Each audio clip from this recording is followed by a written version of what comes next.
The first time FewoWorld was ever brought up was the artifact drop. And then after that, it was just thinking on how can this world be expanded.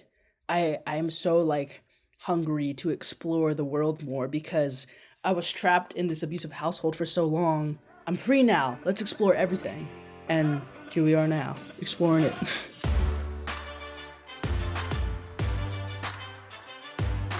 Hello everyone, GM. Welcome back to another episode of Overpriced JPEGs. This is usually our weekly recap episode, but we are doing something different today because we have a very special guest who has a drop launching in 2 days at the date we are airing this. And I wanted to make sure we were able to get this conversation out before that drop happened so everyone was aware of it. And my very special guest today is Victor FEWOCiOUS, the artist known best as FEWOCiOUS. I was so excited to have this conversation. I've been a really big fan of FEWOCiOUS's work since I first heard about him in the Christie's drop he did. You have probably heard about him as well. If you haven't, FEWOCiOUS is one of the most, I almost want to say, prolific creators in the NFT space today. One of the earliest NFT artists to really gain traction. He's been in this space since early 2020. And his story is incredible. FEWOCiOUS is 19 years old and has already had work at both Sotheby's and Christie's. The youngest person to ever have a Sotheby's show. He has collabed with Artifact to do a shoe drop that raised $3 million in 7 minutes. And he is now launching the next phase of his career, which is FewoWorld. So we talk about what this next phase entails, what it looks like, the drop that's happening this coming Sunday, April 3rd, and really about Fewo's story. We talk about his artistic process and his upbringing and so many things. I just enjoyed this conversation so much. I think he is one of the just most brilliant and compelling people really in the space today. I'm like almost afraid I like fangirled too hard during this interview. So y'all can tell me if I did, but I'm really excited for you to listen to this. I think you will enjoy it. And next week we'll be back with our regularly scheduled weekly recap episodes. But for now, we have a word from our sponsor and then my conversation with Victor FEWOCiOUS. RARIBLE is the NFT platform that's leading the charge into the multi-chain universe ahead of us. Available on Flow, Tezos, Polygon, and of course Ethereum, RARIBLE is the perfect place for NFT newcomers, profile picture collectors, and experienced NFT traders. RARIBLE has a variety of NFT features that set it apart from other NFT marketplaces. They have a native messaging function allowing you to DM your friends or haggle with sellers. They also have a mobile app on iOS and Android with a built-in NFT portfolio tracker tool so you can easily check the value of your digital art portfolio. RARIBLE is built on the RARIBLE protocol, a multi-purpose, open source, and community-governed NFT protocol that helps build products and services across the NFT ecosystem, including white label marketplaces tailored to specific NFT communities. So go to rarible.com and start discovering and trading NFTs, putting in floor bids to join PFP communities, and DM with some brand new internet friends. It's increasingly obvious that everything will become tokenized, and NFT marketplaces needs robust financial reporting, performance analysis, and the peace of mind that they are compliance ready. GILDED NFT OPS is a one-stop financial reporting solution for growing NFT platforms. GILDED has developed marketplace-specific modules to track the financial performance of NFT creators, including revenue tracking, collection metrics, royalty payments, and revenue share. Customers of NFT OPS gain access to full-featured accounting tools and powerful APIs for custom integrations that simplify operations and produce tax-ready data. So no wonder why so many top brands like CoinMarketCap, Gitcoin, Nifty's, and POAP trust GILDED to automate complex reporting workflows. Visit gilded.finance/bankless to learn more. Hello, everyone.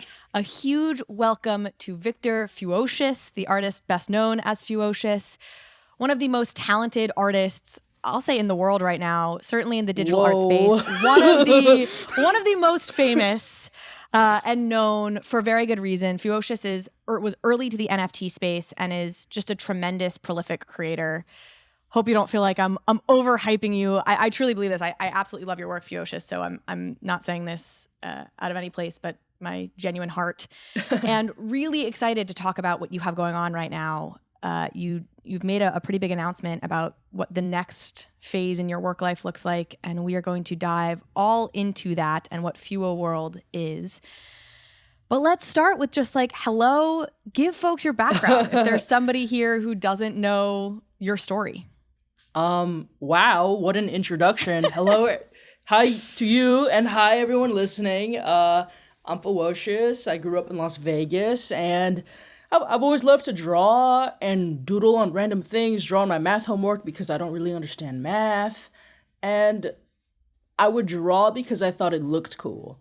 I didn't really understand what art meant or that art was like a craft and a skill. I was like, oh, I drew a dinosaur on a skateboard on fire. It looks cool. And then I would draw more and more. And as I got older, I didn't really have that many friends. And then I would be sitting at my lunch table and be like, well, I feel sad. So I would just draw sad, like literally write sad over my dinosaur on a skateboard on fire. And then I'd be like, oh, I wish I had some friends. And then I would look up and see like a group of friends sitting together, and I would draw them just because I kind of envied that. And then they would be the word sad next to a group of friends. Then I'd look at that and be like, whoa, this is how I feel. This is weird. I made something that's how I feel. What is that? And then got older, had access to the internet. Learn about art. Whoa, art is pictures of feelings? I've been making art this whole time?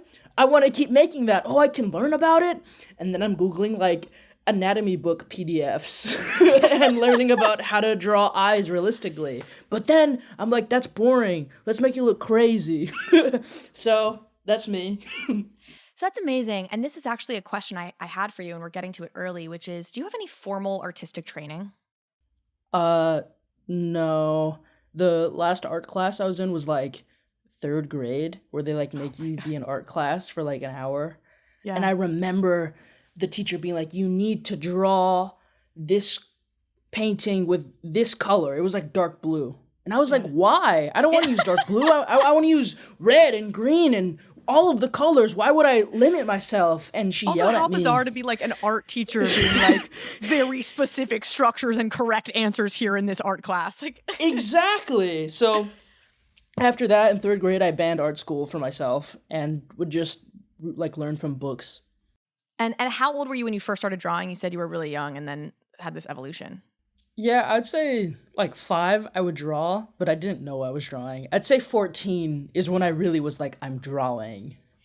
And when did you have this realization, sort of a twofold realization? One, that like you were good at this, and 2, that it could be a career. Ooh. That I'm good at it? Well, I mean, I would be drawing in class and kids would walk by and grab my notebook and then like to make fun of me, but then they would be like, wait, this is cool. And I'd be like, whoa, popular kid that I want to be friends with. You think whoa, what do you mean it's cool? And then they would give it back and be like, you should keep drawing. And then kids at school would just like walk up to me and be like, oh, I see you always carrying that book. Can I see it? And it kind of became a thing that everyone wanted to see my sketchbook. So that was a hint. And then the career aspect of that, I was like 14 and I was on Twitter and I saw some artists post that they got their first apartment off of print money, like selling prints of their art. And I was like, whoa, you don't need to just sell like fine art paintings in big galleries to be able to afford a living off being an artist. So that's when I got that mindset. So I think I have a sense of the answer of this from listening to other interviews with you, but I don't know if the whole audience would know. In terms of adults in your life, family members, teachers at school, did you have anybody else telling you, hey, this is a career, hey, you can go be an artist, or supporting that dream? Once I started getting the idea of I want to be an artist, I don't want to do anything else, my family did not. They hated that idea. And I would talk about all my ideas of like, but I'm not going to just like rush into it. Like, I'm going to first try to make enough money off clothes or try to do this, try to do that. And my core family, like my grandma, would be like, that's not safe. Why would you do that? Go be a doctor, go be a lawyer. And it was kind of insulting to her. Like, how dare you like waste my time raising you and then go fail at something. And after I expressed how serious I was, my family kind of would just bash my art and say, well, it's too scary. You really want to be an artist? Well, your art looks scary. Look at Van Gogh. It's beautiful landscapes. What are you making? It's scary people. Their eyes look scary and they're blue. No one wants to see blue people on their wall at home. And, you know, I'd look at other art and they'd be like, well, you're kind of right. I feel bad now. So it became this secret that I would hide making my art and just wouldn't talk about it. I'd never had people in my life supporting me except a couple kids at school, but then they would like not really care that much. They'd just be kind of nice. So what's so amazing about that is like, you didn't stop, you just did it, right? You didn't let those voices impact what you kind of knew in your heart to be true. And I guess that leads me to a couple questions. One, what was that? Was that like an internal voice that was like, you can do this, like it's gonna work out, that kept you pushing on despite the fact that in some ways like your biggest influences were telling you otherwise? Mm-hmm. It was looking at my family and seeing my grandma was a great artist. I'm gonna call her a drawer. My mom and dad both would win like art competitions when they were like little kids, and my mom won like a competition where she got to paint like a mural at her school. And then they would always tell me about it, like brag about it as I was growing up. But then I would look at them as adults and they never cared about art. They stopped talking about it. They bragged about it as a past thing, but to actually pursue being an artist is a funny thing. And they'd make fun of people trying to be artists. And I thought it was sad. And I didn't want to end up like my family, like lose the magic and just do the same thing every day and just think that creating something is a crazy thing. So I think that was it. Just like not wanting to be like them. I'm going to ask something, and if it feels like it's too personal, we can always cut it out. Nothing is too personal. Okay. Well, and that's, I think, why so many people, of course, resonate with your art is just your complete vulnerability. Like, do you think there was envy there? Do you think your parents didn't make that choice and on some level were jealous and afraid that you were going to go make a different choice and invalidate the choices they made? I feel they were scared that I would think I'm so right. Like, I don't think it was out of, like, hatred. I think they really love me. But I think it was they didn't understand. And I think it was they didn't want to see me fail and for me to be so confident in this thing and just get, like, pushed down to earth of, like, you're wrong. I don't know. I think it was just lots of misunderstandings that, unfortunately, we don't talk anymore. But I don't know. Do they know about your artwork? I mean, and I'll put this into perspective for folks. I mean, you've sold art. What's the not to that it shouldn't all come down to monetary value, but you know, I know your artifact drop, for example, sold out, I think $3 million in 7 minutes. Like, yeah, you, in terms of what, you know, truly, I think probably one of the most successful living artists to date. You're in a very, very rare crowd of artists who are able to command that kind of a monetary value on their work. So wildly successful, and you're 19? Yes. Does your family know?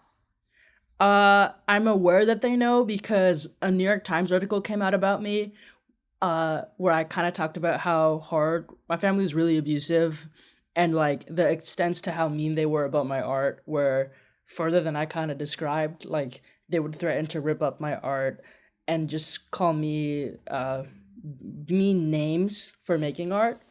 And so I talked about that in the New York Times article very like honestly and open. And I got a text from my uncle saying, hey, we see what you're doing. Also, they didn't know that I'm transgender. So they like found out about that at the same time. In the New York Times? Yeah.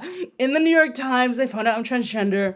And then they found out that like I'm just being very open about how abusive they are. And they were like, first of all, we see that you're transgender.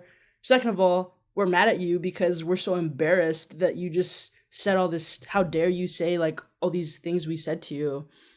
We love you. How dare you speak honestly about what was happening in the household we created? Yeah. They were like trying to gaslight me saying like we didn't do that. And I'm like, what? Yes, you did. You can't like say that years of my life didn't exist. And then I just blocked his number because I'm like, I don't want to deal with, I don't have the energy right now. So I just blocked him, and that's the last that we talked to each other. Would you describe yourself as spiritual? Do you believe in a higher power?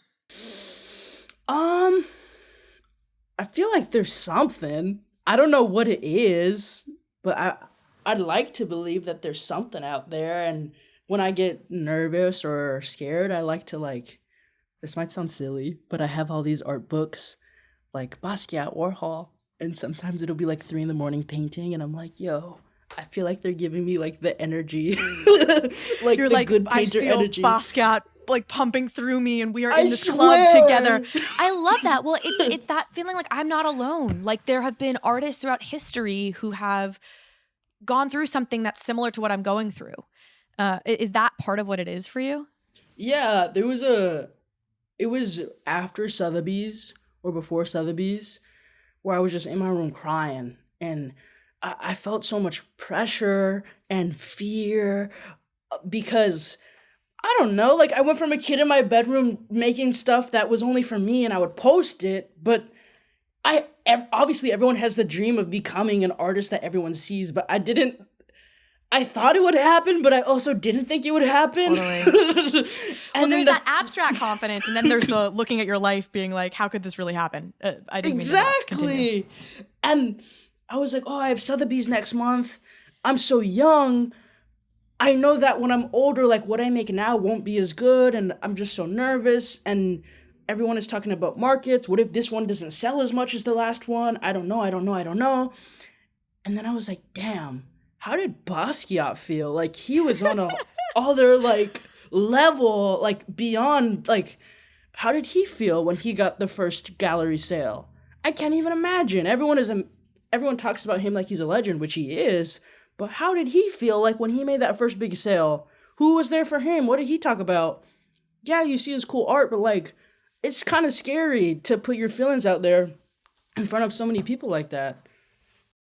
I love that. And, you know, the start of this question was if you're spiritual, and part of that was coming from a place of like when you've had these really dark moments in your life, what is that thing that helps you get through? Art being one of them, seemingly like belief in your own art. But it's almost like your higher power are these like legends that came before that you like turn to in those dark moments, which is like a beautiful thing.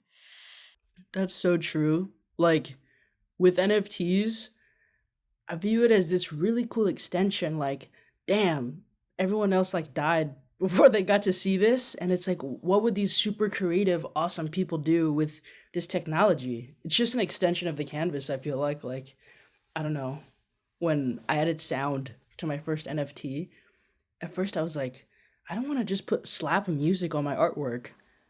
And then I was like, but what if it was, what does a painting sound like? Oh. You're like, new level unlocked, new art level unlocked. This is something I wanted to ask you about, and I think we're getting to it all right up front, which is kind of a beautiful thing for a podcast. People will be on the edge of their seat the whole time. Like, you're so young, you've had so much success.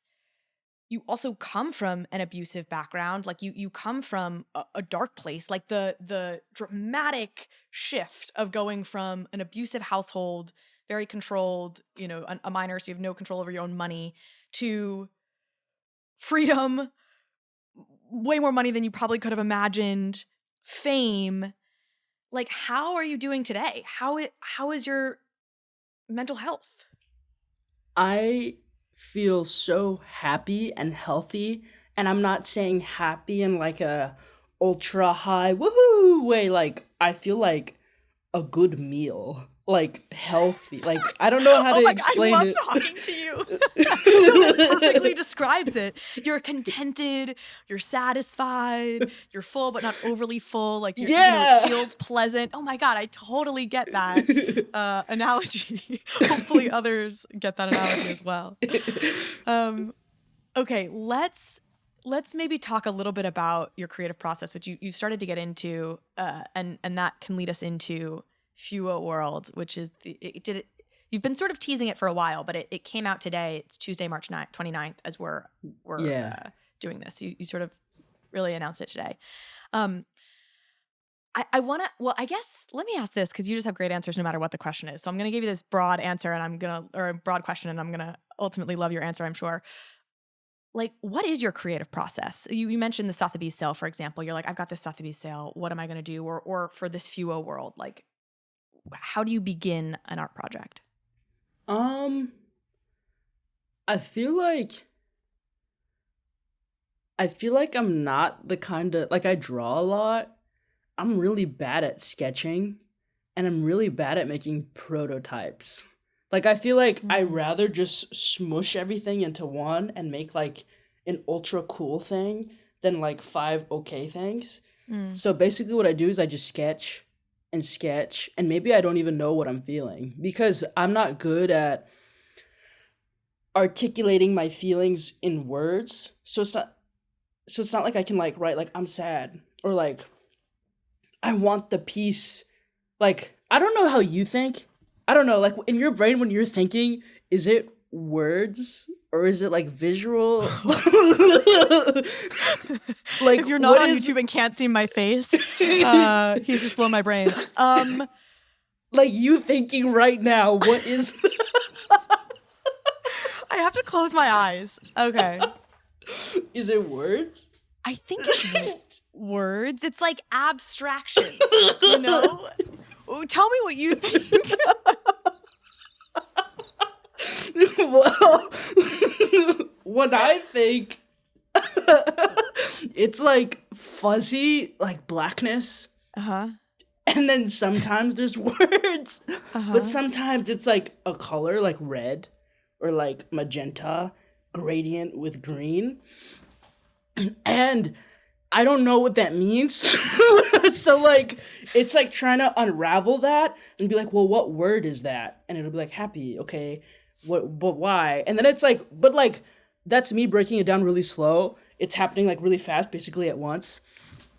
So you're kind of observing your own process of thought to figure out the feeling and then abstracting it back into art. It sort of seems like that, like it starts sort of as an abstraction that you in very quick order turn into a feeling, which you then in very quick order turn into something on a page.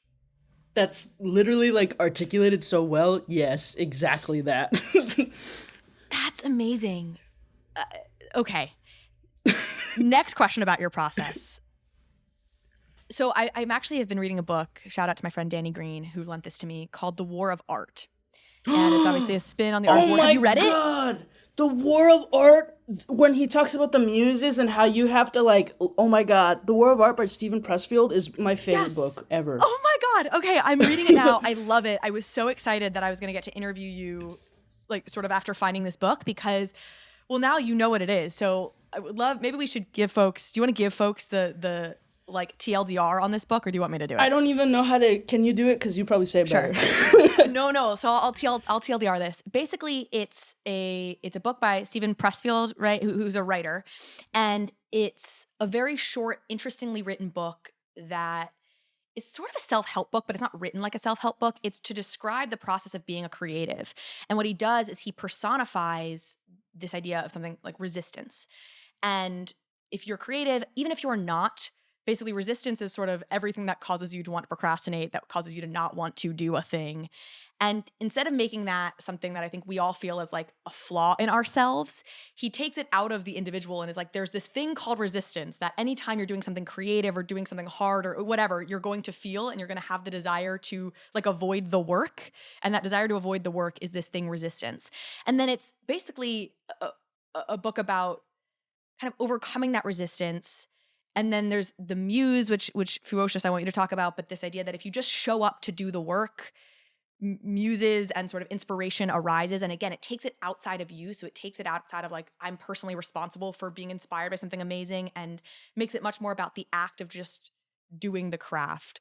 I think that was a very long description. So we may have been better off with you doing it. But it's an amazing book. So the question I was initially going to have, but I'd love for you to riff off this in any way, is how much are you inspiration driven and how much are you every day I show up and do the work because that's the job? Like, where do you fall in that spectrum? it's really funny that you bring up that book because I feel like that book like trained me. Like I would read that book and then reread it and just like highlight parts I like and use it as like a rule book kind of as like a 13-year-old. So I think that kind of formed how I am.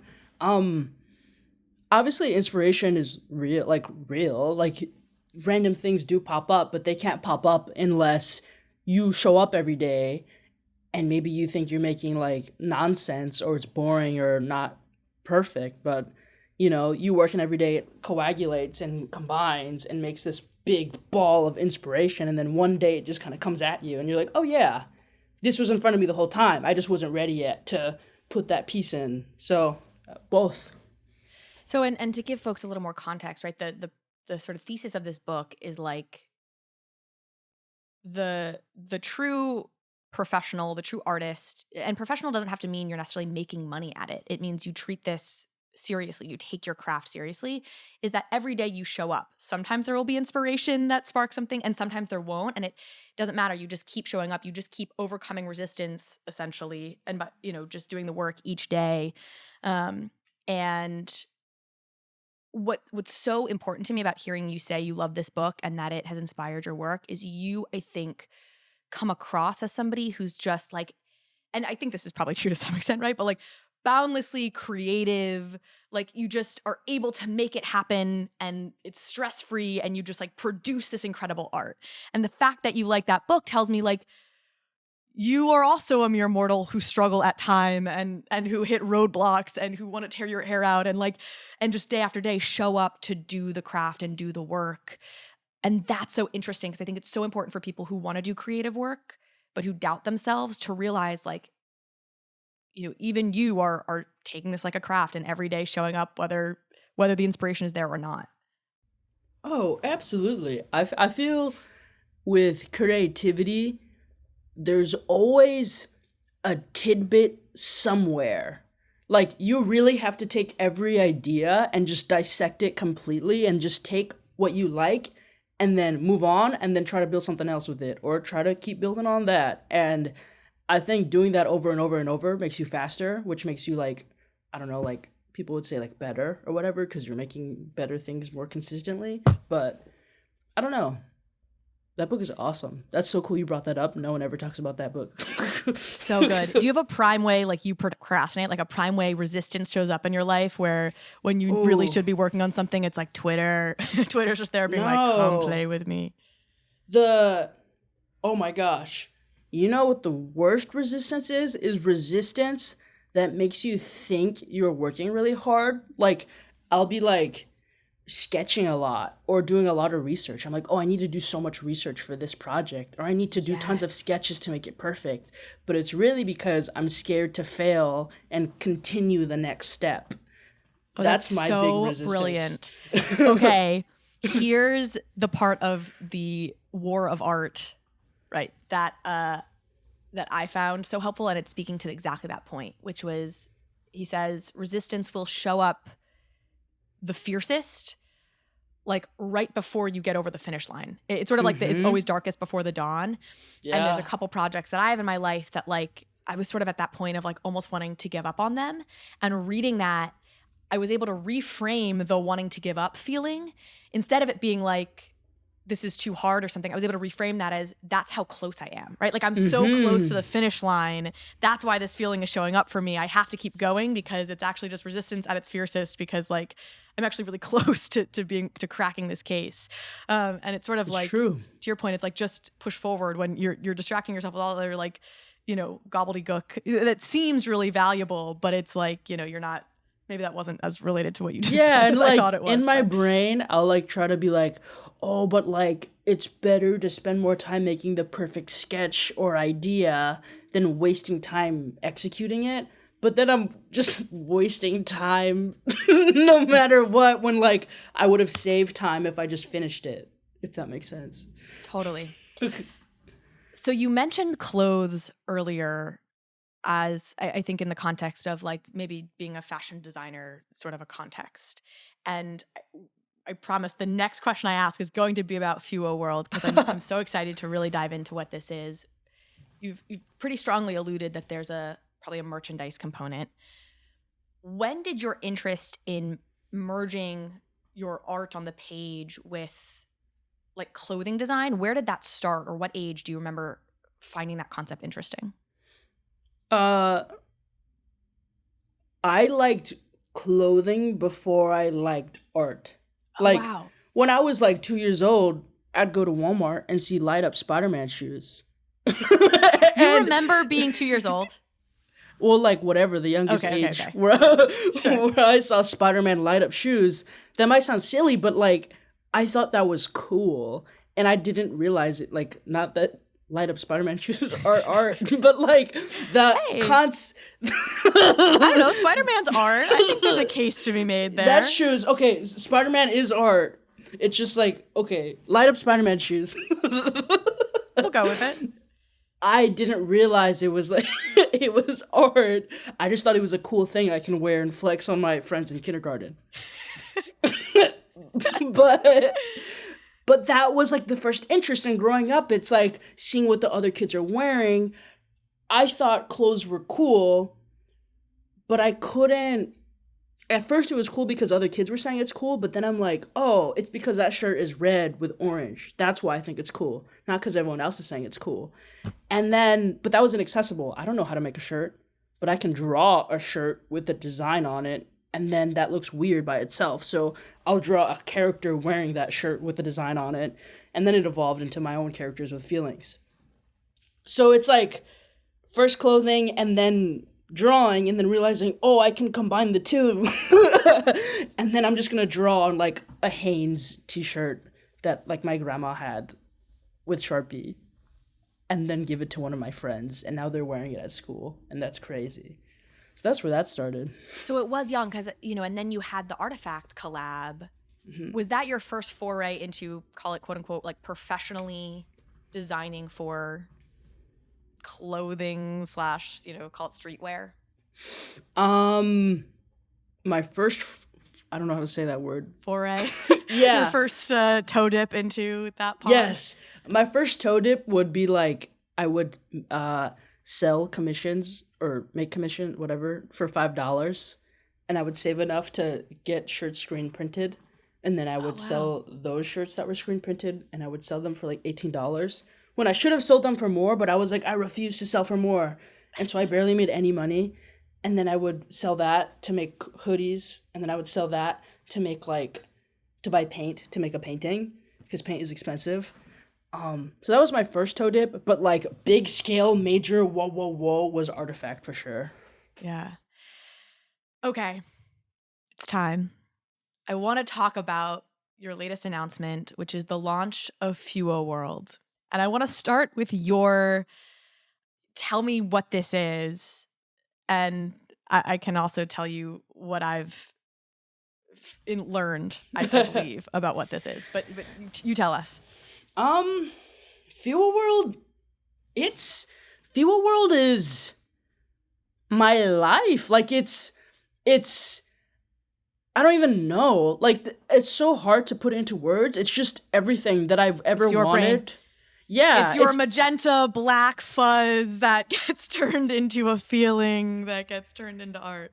Honestly, like, it's different than my personal paintings because I feel like personal paintings are more so like encapsulated moments of my life at that time.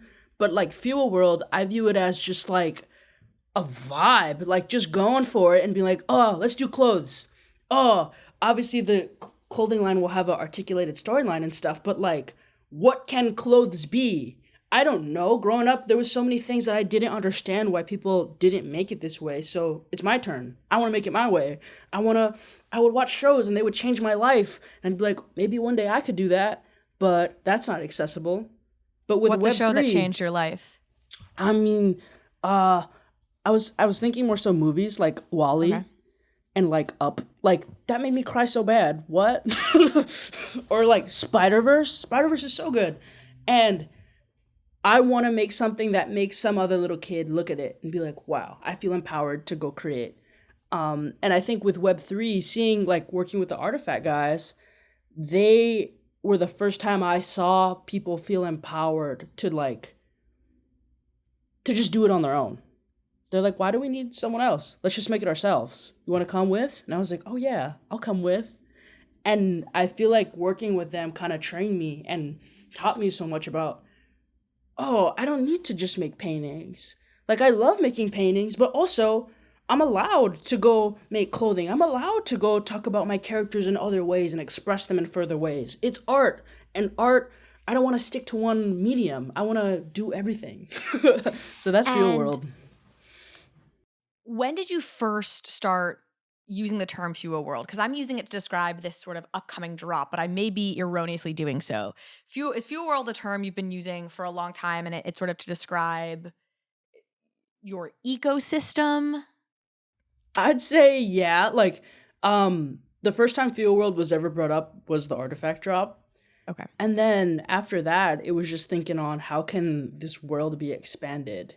I am so like hungry to explore the world more because I was trapped in this abusive household for so long. I'm free now. Let's explore everything. And here we are now, exploring it.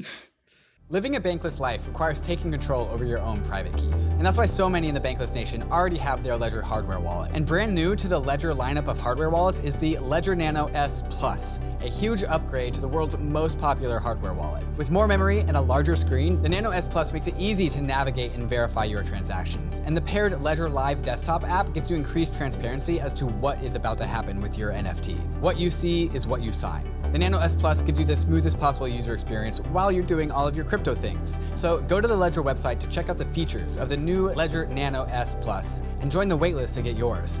And don't forget about the Crypto Life card, also powered by Ledger.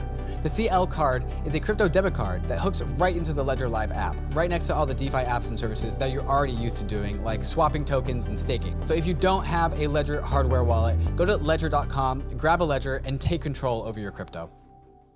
If you're starting on your NFT journey, you need MetaMask. This is your tool to unlock the world of DeFi and NFTs without giving up custody over your private keys. MetaMask is both a secure in-browser wallet and also a secure bridge for your hardware wallet so that you can connect to any Web3 enabled website. You can now trade tokens with any DEX or aggregator. MetaMask Swap gathers real-time pricing information across the DeFi exchange ecosystem, allowing you to select your best price while getting all of the MetaMask benefits of self-custody, lower gas costs, and increased transaction success rates. MetaMask also has a fantastic mobile wallet, which I use while I'm out and about.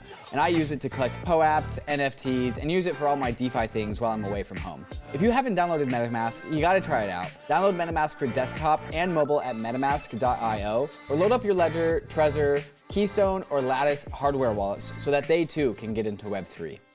So what you've announced thus far in terms of this latest iteration of all this, I think there's like a couple components of this. From what I glean, there's something called Paint, there's Canvas, there's Fewos, and then there's like Fewo wearables that are coming, which of course ties into everything we've just been talking about. Do I have that right? Am I missing anything that's a part of this latest drop of FewoWorld? I mean, FewoWorld?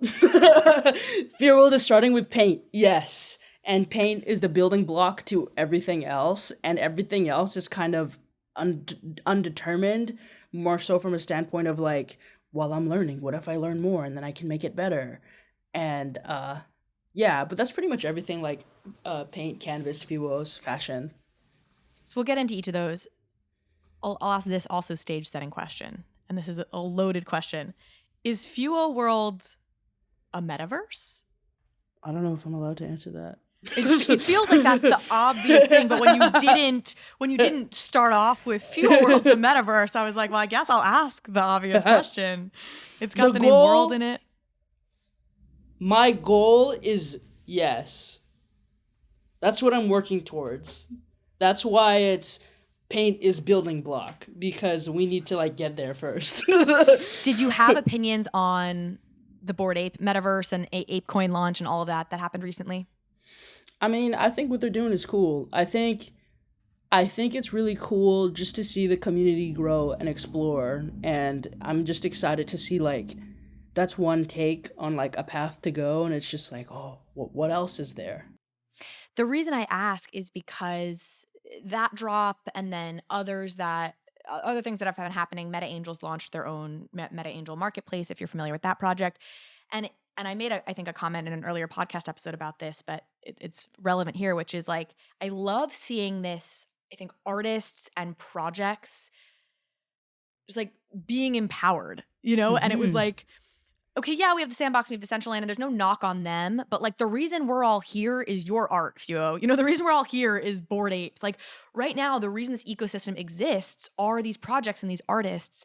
So it actually makes a lot more sense for you to be like, you're here because you like the vibe my art gives you. Like, cool, I'm the metaverse now, as opposed to these sort of just like plots of land where maybe something is built. And again, it's not a knock on them. And I think there's plenty of room for lots of metaverses, but I love that concept. And it was sort of a click moment for me that makes all the sense in the world of like, we're here for you. Like you should go make the marketplace and the metaverse.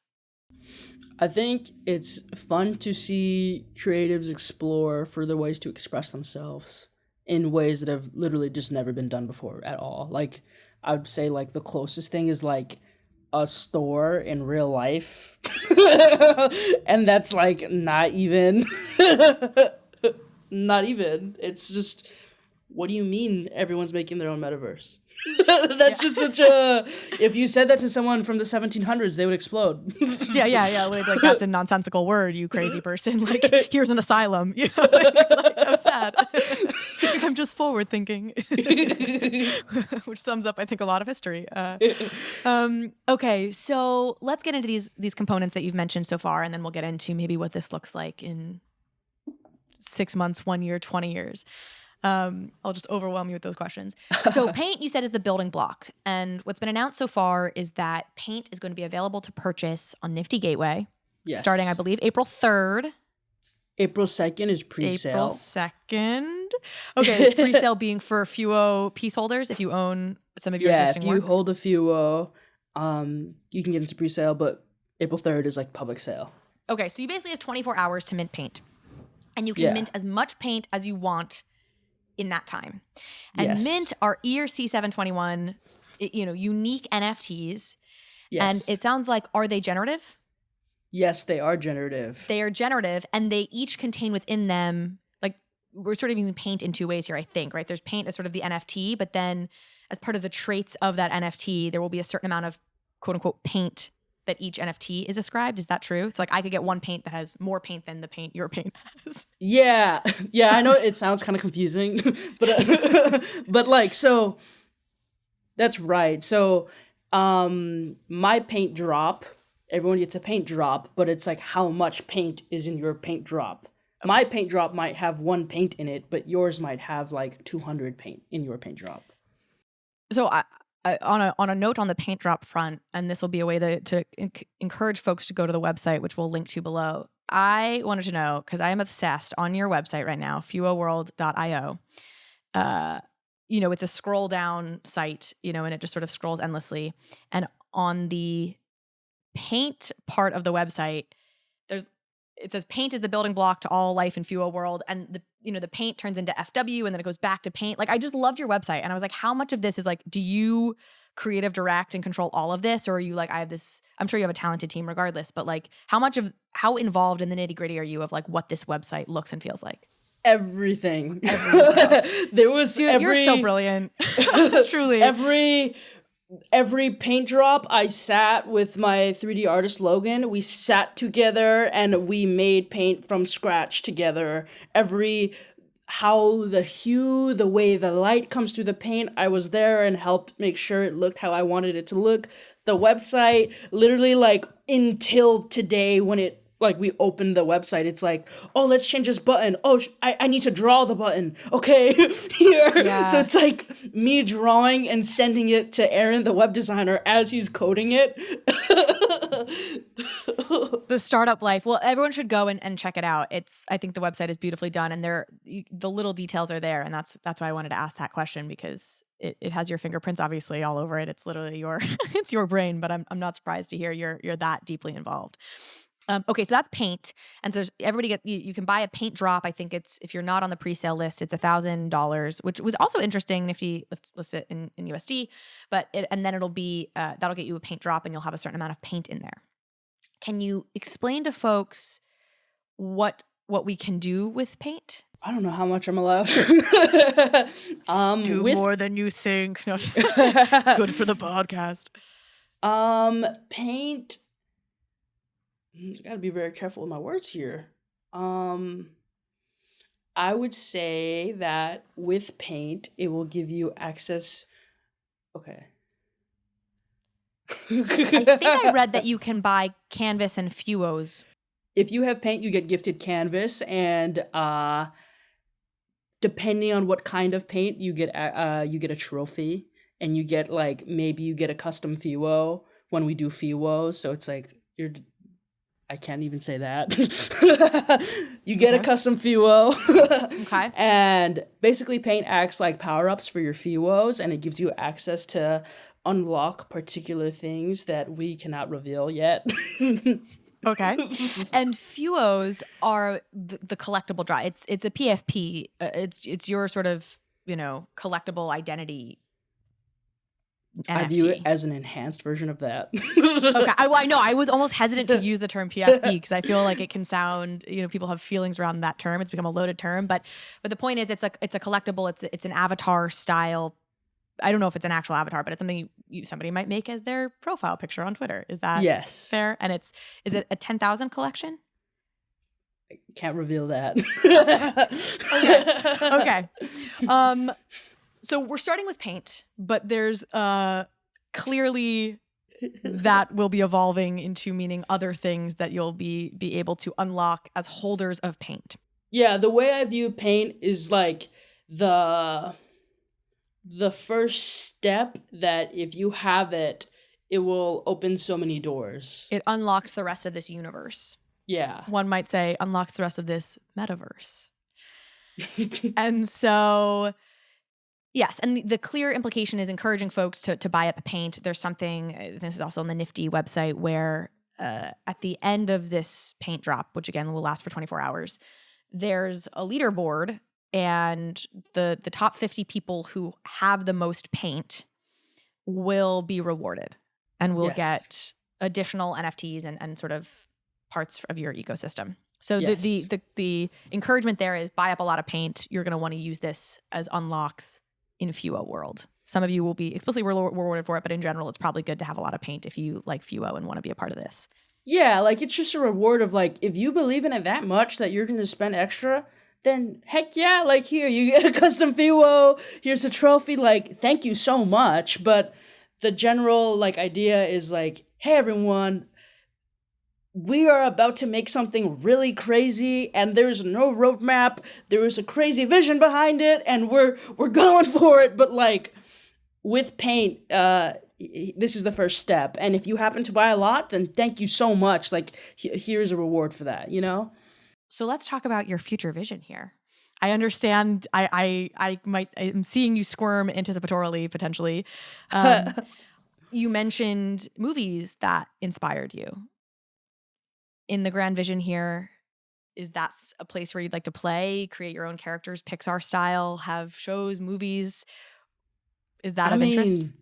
FEWOs are the little inhabitants in the FewoWorld, so I imagine a world in the future where there's episodes or something. Just what is FewoWorld? Of course, we see the characters, but like, how do they interact in the world? What are the stories behind? Why are they blue with polka dots? What does that mean? What does it all mean? So that's how I view episodes or things in the future. And I'm sure you're obviously very hands-on with this story, but do you have let me ask this, what's your team like right now in terms of? My team right now is very small, but we're mighty. I'm trying to look on the website right now because I know you had sort of a list of folks. Okay, and so one of the things you hear right now is like, I think Bored Ape made this point when they launched their metaverse, like, again, it feels like I keep digging the sandbox, but like not intentionally, but hey, you show up and it's just like this empty space right now, and maybe there's a couple games, but you just like kind of wander endlessly, and there's sort of, it's unclear like what you're supposed to be doing or feeling. Mm-hmm. What are you hoping people feel in FewoWorld, or if this were a metaverse, like, and people were entering this, what would you want to be there? I mean, I would want there to be there the heart and the soul and the understanding that this is a beautiful art project that all came together. And I mean, the tech is the paint. It's the coding behind all the beautiful things that you're seeing is like the paintbrush, the paint strokes of all these beautiful creations coming together. And I'm seeing the characters interacting with each other. You're seeing the nuances and emotion of how it's not just happy, it's not just sad, it's happy but a little bit confused and feeling a tad bit sad because of this thing that happened last week or whatever.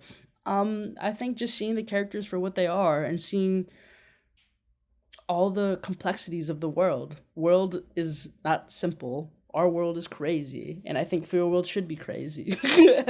That's what I imagine.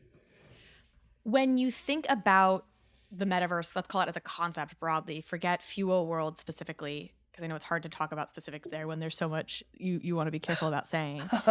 Like, what excites you about it? I know you've talked about wanting to build robots in the future. Like, you love tech. You obviously are, love art. What excites you the most about the idea of the metaverse? I think just finding new ways to express yourself and interpret others' expressions. Like, the fact that I can go in the metaverse and just be like, literally look like a Fewo is so cool. And then you'll talk to me and maybe not know what I look like, but I look like a Fewo. How does that change our conversation? I don't know, but that's so cool. Or just the concept of like expression. I think that's really beautiful, and that there's new art that's going to be made that has never existed before. I love that. When I look at like your past work, you were doing art drops. You started with art drops. I think, it was on Super Rare, was really where you started in NFTs, right? Yes. Had every week you were minting a piece of work on Super Rare, and eventually you listed one and it sold, and here we are today. Yeah. And so that was sort of a phase where it was, clear individual works of art. And then I look at your Sotheby's drop, for example, which I want to actually ask you a couple questions about that. And that was when I first heard of you. I think there are probably a lot of people who first heard about you from the Sotheby's drop. You were the youngest person to ever have a Sotheby's, auction, which is That's incredible. Crazy. What? Amazing. And then you had this collaboration with Artifact, and these are very sort of you call it one-off, like you do it and it's done and it's wrapped and it's closed. Mm-hmm. Are you entering a phase now where with what you're building, it's going to all be a little bit more like, do you expect the next 5 years to be building around this sort of concept of FewoWorld in a way that's one thing leading to the next and building on almost like one central concept? Honestly, I think more than 5 years. I'm like ready. Okay. Like, this is my life. Like, I'm trying to build something like, not even Disney, like just something new. Like, I don't know. Like, the farthest art can go. I want to push it and see where I end up. Can you give us a glimpse into anything? You talked about the tech as the paintbrush, like an area where tech and art are pushing the boundaries with something you're doing right now that you feel like you can share? I mean, the paint drops themselves. The fact that there was the concept of this building block, but I did not want all of them to look the same. The paint drop NFTs animate and turn into FW for FewoWorld and then turn back into a paint drop. But literally every animation for every paint drop is slightly different. They warble a different way. One red will not be the same red as another red. Like, literally no paint is the same. Even the line work paints where you think like, no way, how can it look cohesive and all of them be different? They're all different. And I think the fact that I had a vision, an idea, and that we can extend it infinitely, and I get surprised by these ideas, and it's like we built a little brain in the computer to make art like me, is crazy. Yeah, and that the generative piece you're describing, like basically it's generative, so you have an algorithm that's outputting each individual piece based on the inputs that you gave it of like, this is how I make art and how I like things to look. Yeah, like, it's basically about setting guidelines for it to go as crazy as it wants, and then it just looks crazy. And I find that to be so fascinating that I can only do so much with these two hands in my brain. But if I can think with someone about how to articulate the right rules and guidelines to infinitely extend, that's beautiful. What? For the Sotheby's drop, I'm curious how that came together. Was that something you had to apply for and seek out, and then you find out you get accepted? Did they approach you? How did the Sotheby's auction happen? I literally think one day they just reached out to us. Oh, no, that's not what happened. Oh my God, I'm so sorry. I was so wrong.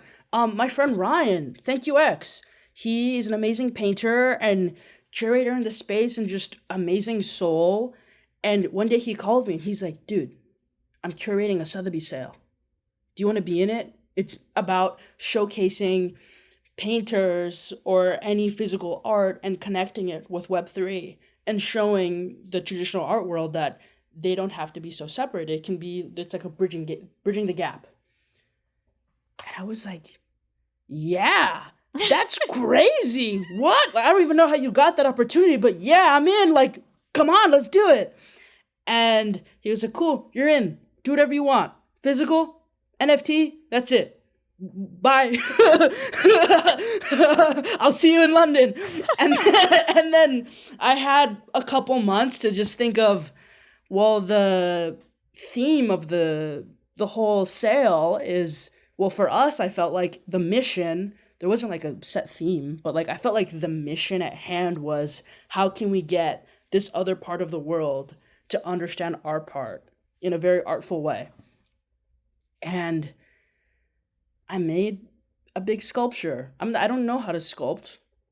I'm a painter, but I felt like the gap is so large that I needed to make a 7-foot tall glass blue sculpture to like make people look and see it. Wait. Hold on. Are you telling me you got invited to do a Sotheby's auction and you were you 18 at the time? Yeah. As an 18-year-old artist who could do like digital art and painting and like fully in that realm, we're like, you know what? As the youngest person ever to do a Sotheby's auction, I'm going to do a thing I've literally never done before and do a glass sculpture as part of this drop. Yeah. Oh my God. Did you watch YouTube videos? Like, how did you figure out how to do that? Well, luckily I didn't do it on my own. Me and my team, we found these amazing people in New York. Shout out to Kevin. This guy named Kevin helped me. Shout out Kevin. Yeah, he helped me make the entire thing. Kevin and Brian, literally just like, we sat and they're like, okay, like, how do we make this work? And I had this sketch of my character, Mr. Misunderstood. It's this blue guy with a curly Q that has a big red bow tie. He's just like this sad little guy. And I'm like, well, here's a sketch I have, but I don't want him to be small. That would be weird if it was just a small sculpture. Like, gotta go big or go home. And then we kind of kept scaling him until it like got to the point where it was like, if we make him any taller, he won't fit in a room. And also, how are we going to ship this overseas to London? So that's kind of how that happened. It's amazing. And then have you also done work with Christie's? Is that when you did This Is My Life and Hello, I'm Victor and that work? Or was that also with Sotheby's? Okay, that was Christie's. That was Christie's. And how did Christie's come about? Christie's came about... Once you've had Sotheby's, it's all, they all just come flocking? Christie's was before Sotheby's. It was... Oh, here's what happened. I was talking to my manager, Andrew, and we were just chatting about life, vibing around, and Andrew was like, hey, this was right after the Beeple sale. And Andrew was like, hey, so Beeple just had this sale at Christie's. I think it's really cool that, he's shown the traditional art world what NFTs are. Have you ever talked to Christie's? Like, you ever reached out to them? And I'm like, reached out to them? How am I going to reach out to Christie's? What are you talking about? And he's like, just email them. And I'm like, I don't have that access. What do you mean email them? He's like, dude, it's literally on their website. Just email them. Yeah. So he literally just emailed, like, the same email on the Christie's website. He just emailed it and was like, hey guys, this is Victor. Let's do a drop. And they saw the email and they're like, oh snap, we were about to email you. Let's do it. And then that's how it happened. Okay, so and that's actually where I first learned about you was Christie's. I was conflating the different drops. So Christie's came before Sotheby's, and I think that's what a lot of people learned about you is the hello, I'm Victor, and this is my life. And were there 4 pieces, each representing a year in your life? Was there 5? Hold on, I gotta count. 14, 15, 16, 17, yeah, 5 pieces. 5 pieces, okay. And again, I think people are maybe familiar with this, but you basically did each piece represented an age, when you were 14, then 15, then 16, and, through 19, the emotion, there was like a sentence for each of them that sort of captured where you were at that point in your life. So Christie responds as like, we want to do a drop with you. How do you go about determining what you're going to make for your first like major auction house show? Well, it was really hard because Christie says yes. You don't think Christie's going to say yes. So you're just like, I didn't think I'd get this far. And then you're in your bedroom. Now I got to do an auction. Now I got to make some art. Huh? And then you're in your bedroom and I'm on the phone with my manager and he's like, I was on your Instagram and I noticed that your old art says Victoria and not Victor. And I was like, oh, snap, we're about to have this conversation right now. It's now? Okay. And I was like, yeah. And he was like, do you want to talk about that? Like, at Christie's? And I was like, you know what? Yeah, I do. Like, yeah, let's talk. Like, why not? Like, this is something I've had to deal with my whole life. Yes, let's talk about it. And then we got on a call with Noah Davis at Christie's. And it was just like, hey, man, like, I'm trans, by the way, and I've had to deal with this my whole life. I want to make a whole collection about it, and I don't want to go lightly on it either. Like, I want to talk about, like, the times I've thought about death and where I hated myself and my family was mean to me, and, like, I saw moments in history where just people like me are not accepted, and still today, still not really accepted as much. And I was worried. I'm like, oh my God, am I about to lose like this Christie's opportunity? I don't know. And he was like, yeah, let's talk about it. Like, of course, why not? And they both pushed me to be myself to the fullest and go as deep as I wanted to go. So that was the goal. We set a timeline for Pride in June and I just got to painting. How amazing to go from a childhood where you felt like not only could you not be yourself, you were ridiculed. You had to, you had to so hide yourself because you were so ridiculed for, it seems like, anything having to do with who you are, being an artist, your identity, everything, to a place where you have people around you who are like starting that conversation and who are the ones like pushing you into being more truly yourself. Like, that's incredible. Yeah, it's really beautiful to have people around me that are like, yeah, be you to the fullest. And if they don't accept that, then they're whack. Yeah. And it's like, whoa, I've always thought I had to like appease people and like hide myself. But it's cool to just fully be on you. That's cool. That's awesome. I love it. Feels good. Yeah. Yeah.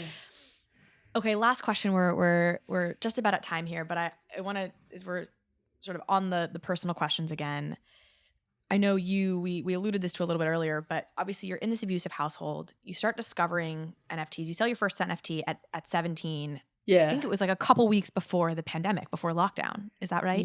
Yes. So you're in Las Vegas. You are already in a home in which you're not happy. You're suddenly having this, you're getting money, but it's ETH. Yeah. lockdown happens and you can't get your ETH out because you can't open a bank account because you're underage, and you can't ask your family to help because they won't help. And now you're in lockdown, so you're stuck at home like in an abusive situation, basically counting down the months until you turn 18. Your birthday's on January 1st too, is that correct? Yes. Okay. So counting down the months to when you turn, like it's March 2020, you're counting down the months till you turn 18, January 2021. So you can actually like get this money that you're now earning. Yeah. That's wild. I listened to an interview you did with Gary Vee, which, by the way, I recommend folks go listen to. You guys go a little bit more in depth, I think, in the moment by moment of that time in your life. But like in some, like, what did those 7 months, whatever it is, 8 months, like feel like? You know, there's like a light at the end of the tunnel, maybe, but you're stuck at home. Like, what was that time in your life like? Oh my gosh, I felt like I was gonna poop my pants every day. Like it was just so stressful. Like I like a month after my birthday, I sat in math class, like just right before the pandemic. I was sitting in math class and I made a calendar. This is before your birthday, when you were 17, right? Yeah. And I made a calendar of, okay, when I turn 18, I have a year. When I turn 18, I'm going to move out. How am I going to make enough money to move out? Well, I don't know. So I made a calendar of month by month what I'm going to do to make enough money and options that I can do. Like sell shirts. If that doesn't work, sell stickers. If that doesn't work, I don't know. Figure it out. And NFTs just came randomly, and I thought they were a scam at first. And then I realized they weren't a scam, and ETH was $200. And everyone was like, one day ETH will maybe be $1,000. I don't know though. Don't like listen to me. And I was like, I don't know. That's like a big jump. And I didn't really understand what crypto, like it was like a lot. And then like, you know, I heard about like how Bitcoin like went down, and I was like, oh my God, I'm saving my money in ETH, and like, is it just gonna go away before I turn 18? Like, I don't know what's gonna happen. I don't have anyone that can like turn it into dollars. But then just as the months kept going, NFTs were growing and people were learning who I was, and then other people were joining the space. And then it was confusing because I've only been in like weird friend groups where like no one cared about us. And it's like, what? You want to join my group? What? And then I remember Trevor Jones sold Picasso's bull for $50,000. Mm-hmm. And that was the first like art NFT that I saw everyone go, wait, what? Like, this is real? Like, it's actually going on. It's happening. And he was in the news, and the art was in the news. And that was just the first time I was like, oh my God, like, we got this. Like, let's just keep going. Wag me. Yeah. And then after that, like, I was just so confident. I was like, I don't care what happens. Like, I'm in forever. Yeah. So on your birthday, January 1st, when you turned 18, yeah, like that day, did you go get a bank account? Like the moment is here. What did you do? So what happened was, I had like a kid bank account because my grandpa secretly made a bank account with me because I kind of told him what was happening, but not the full truth. So I had like a kid bank account that had like a weird limit, and that if I put money in it, he could see it. So, and I was scared to make one because I don't know, I didn't understand how they worked. So I was scared to do it on my own. So basically what I did is I had the money in my kid bank account and just kept all my ETH because I believed in it. And I was like, whatever, that's fine. And had like $1,000 I saved and just like went to Seattle. Wow, so you had $1,000 in a kid bank account because you felt like that was enough. That was your grandpa would, you could kind of justify that with your art, you know, but you couldn't justify like however many tens of thousands of dollars you had at that point. And so you're like, okay, you know, I'm selling a couple things and it's like I've got $1,000. And then you took that money, was there like a one-way ticket to Seattle for $1,000? Like what was that? You know, probably it was less like, than that. Yeah, it was a one-way ticket to Seattle, but I didn't get it for the next day. because my auction was a 24-hour auction. So I had to stay there, and like I didn't want to be on the airplane when it ended. And it was just this like itch in my skin of like, oh my God, I'm leaving tomorrow. Or is my family gonna find out somehow? Are they gonna like check the bank account somehow? Are they gonna like know with their like parent senses? I don't know. But they never found out until the like an hour before I left. Wow. So you had an auction happening, which is on your birthday, which is that was 24 hours. So you couldn't leave the day after your birthday. So you had to buy a ticket basically for January 3rd. Yeah. And so that left this window between like having purchased it and when you were leaving that somebody could have maybe seen. And your fear was that your parents would. What was your fear? I literally didn't know what to expect. Yeah. I'm like, are they gonna like beat me up? Or like I'm like I was prepared to call the police. Or are they gonna try to like hold me down if I try to run away? I don't know what's gonna happen. I was like on Google being like, I can run away when I'm 18. That makes sense. I'm a legal adult. But like, and like I didn't know. This isn't actually running away. This is just me now being a full adult human, right? Like, yeah. Wow. And then you ended up telling your grandfather right before you left. Yeah. That you were leaving. And he thought I was joking at first. He's like, yeah, haha, me too. I'm going to Miami. And I was like, no, Grandpa, I'm serious. I'm going to Seattle. I can't go with you to the store later. And he said, well, are you sure? Like, where are you going? And I said, I can't give you my address. I don't want to tell you. I don't feel comfortable. And he said, well, when I was your age, I was too scared to travel the world, and I didn't do it, and I regret it. But my dream for you is I love you, and I want you to see the world. And if this is what it means, then go for it. And he like got my birth certificate and like gave me $200 cash. And he said, go, I'll drive you to the airport. And don't listen to anyone else. And then as we're walking out, my grandma obviously saw me with two luggages that were big, full of sketchbooks. They're heavy. Just sketchbook, no clothes, nothing. Just sketchbooks. Just sketchbooks. And she's like, where are you going? And I said, I'm leaving. And she said, you're not going to say bye to me? That's it? You're just leaving like that? You treat me like trash? Well, then all your stuff is trash. And she went to my room and grabbed all my stuff and was just throwing everything in trash bags, like right in front of me. And that's the last time I saw her. Wow. We're like, we're a little over the time, but I feel like that's on the one hand, like the best ending. And of course, on the other hand, I'm like, okay, but then what happened when you got to Seattle? Where did you go in Seattle? I met my friend Parrot through the NFT space. Just this amazing artist I found online, and his bio said Seattle, Washington. So I texted him before I moved. I said, dude, is Seattle cool? And he was like, yeah, man. And he wrote me a long novel of this neighborhood's good, this place is cool. If you need a drive from the airport, like, I got you, feel free. And, you hear your whole life, don't trust strangers on the internet. But I talked to him enough in the space and saw his art that I was like, I don't know, he can't be that bad of a guy. So and you're coming from a situation where you're like, what do I have to lose, really? Like, I'm coming from a toxic situation, so I understand that. Exactly. And then I believe you now are based in New York. So yes. Not even a year later, you moved to New York, which is where I am. So at some snap! Point, you gotta come paint with me.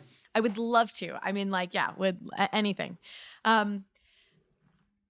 Okay, this is the actual last question. Can you explain to folks what paint parties are now that you've mentioned painting with folks? And paint party people, I think, are also involved in the FewoWorld to the extent that they get access to things. So paint parties are just events where, like, we rent out, paint parties are just, like, big events where I rent out, like, a warehouse or just, like, a big venue, and we just fill it with canvases, and we give everyone jumpsuits so that they don't ruin their clothes, and access to all kinds of paint, spray paint, gloves to dip your hands in paint, and just like finger paint on the walls. Do whatever you want. There's no structure. There's no nothing. It's just art supplies, you get a jumpsuit, go paint. And we blast music, and it's fun because during events, like when I'm seeing my buddies that live so far, like I want us to make art together and see how each other's brains work. So that's why I decided to do paint parties, and that's what they are. Just big playgrounds of paint. And with that, this has been a conversation with FEWOCiOUS, who, there are no words. I think you're just a remarkable person. So thank you for coming on the show. I cannot wait to see what you continue to do. I will absolutely be buying a paint drop this coming Sunday, I guess, is when it kicks off. And, yeah, you're like, I don't know. I have no sense of time anymore. I just paint and I'm up at all hours. Yeah. But truly, thank you so much for coming on. I'm really excited for folks to hear this interview and to see what you do next. Oh, thank you for having me, and thank you everyone for listening.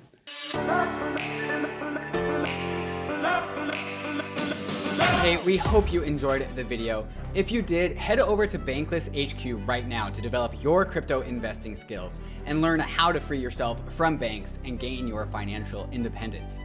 We recommend joining our daily newsletter, podcast, and community as a Bankless premium subscriber to get the most out of your Bankless experience.